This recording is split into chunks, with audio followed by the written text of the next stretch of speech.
31%. That is how many people called for help when they believed 4 other people could also hear the emergency.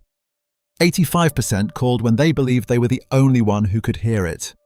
Same emergency, same sounds of distress through the same speaker.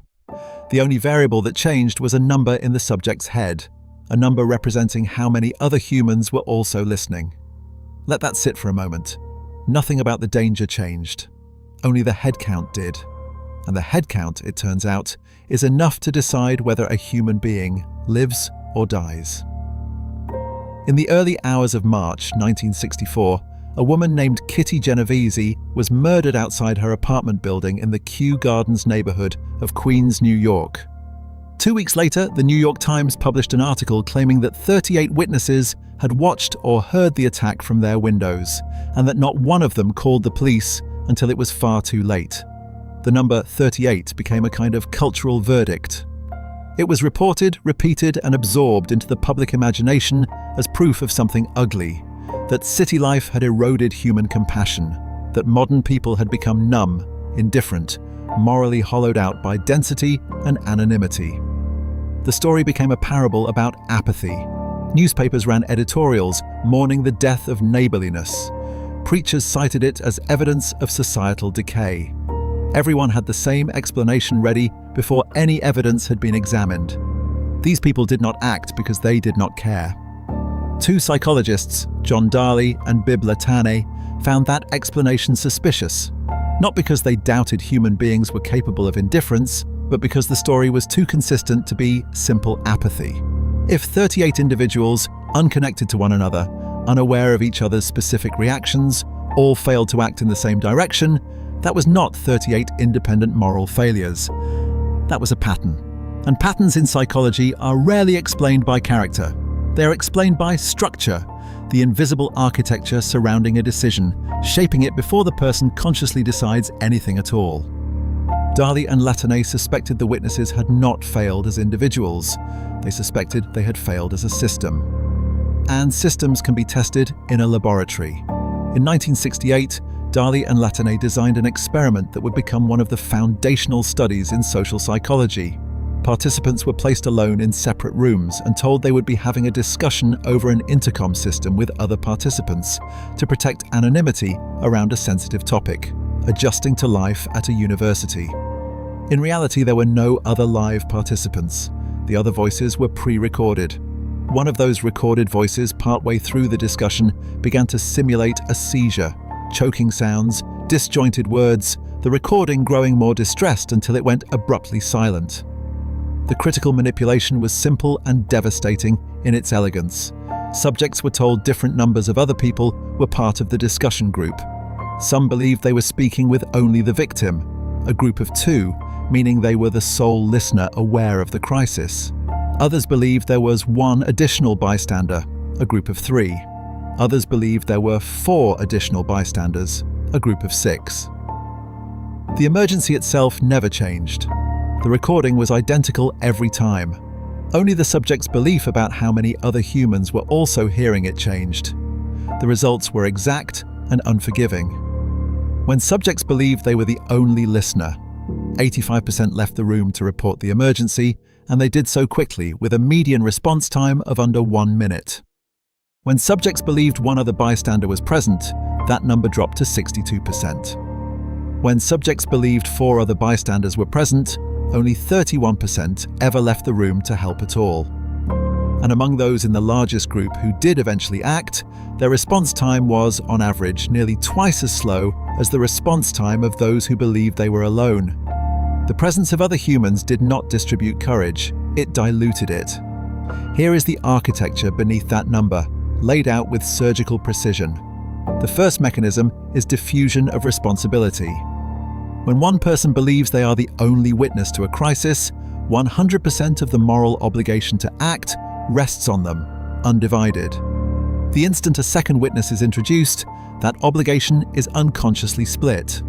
With 5 witnesses, the felt weight of personal duty is roughly 1/5 of what it would be alone. Not because anyone consciously calculates this, but because the nervous system distributes accountability the same way it distributes physical weight when several people carry the same object. Nobody feels the full load, so nobody moves with the full urgency. The second mechanism is pluralistic ignorance. Each witness, uncertain whether the situation is truly an emergency, glances, sometimes only metaphorically, sometimes literally, at the reactions of everyone else present. If everyone else appears calm, each individual interprets that calm as information. Perhaps this is not actually dangerous. What nobody realizes is that everyone else is doing the exact same calculation, reading everyone else's frozen stillness as evidence of safety. When in truth, every person in the room is equally uncertain and equally paralyzed. A room full of people can convince itself in perfect unison that nothing is wrong, precisely because everyone is silently waiting for someone else to react first. The third mechanism is evaluation apprehension, the fear of public miscalibration. To intervene is to expose yourself to being watched, judged, and possibly wrong. If you shout for help and it turns out to be nothing, you have made yourself a spectacle. Alone, this fear barely registers because there is no audience to embarrass yourself in front of. Surrounded by others, this fear becomes load-bearing. The brain, running a constant background calculation of social risk versus social benefit, quietly weighs the humiliation of an unnecessary reaction against the abstract, distant cost of inaction.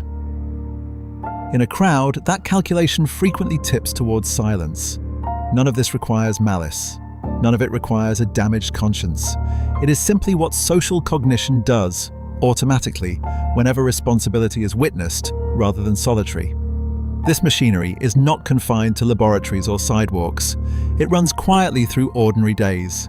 The email copied to 11 people that nobody answers, because each recipient assumes someone else on the thread is already handling it. The comment made in a meeting that clearly crosses a line, met with silence because no single person wants to be the first to react in front of colleagues who are themselves waiting to see who reacts first. The figure slumped on a crowded subway platform, stepped around by dozens of commuters, each one assuming that among so many witnesses, someone else has surely already called for help. The viral post describing someone in crisis, viewed by hundreds of thousands, shared, reacted to, yet acted upon by almost no one, because each viewer, scrolling past, performs the same silent arithmetic. With this many eyes on the same screen, my individual response is statistically irrelevant. The cost of this mechanism is not abstract. It is measured in minutes that separate survivable emergencies from fatal ones, in workplace harm that persists for years because responsibility for reporting it was never carried by any one person but diffused invisibly across every witness in the room. And in the digital age, this mechanism does not shrink. It scales. A crowd of 5 people diffusing responsibility is a measurable psychological effect. A crowd of 500,000 people watching the same online crisis unfold, each one rationally concluding that their individual action could not possibly matter among so many others, is the same mechanism operating at a magnitude the original researchers in 1968 could never have imagined. The larger the audience, the smaller each person's felt duty becomes. Connectivity did not solve this problem. It multiplied the room. You are right now alone. In a room, in front of a screen, listening to this. And somewhere in the last 24 hours, you almost certainly saw something.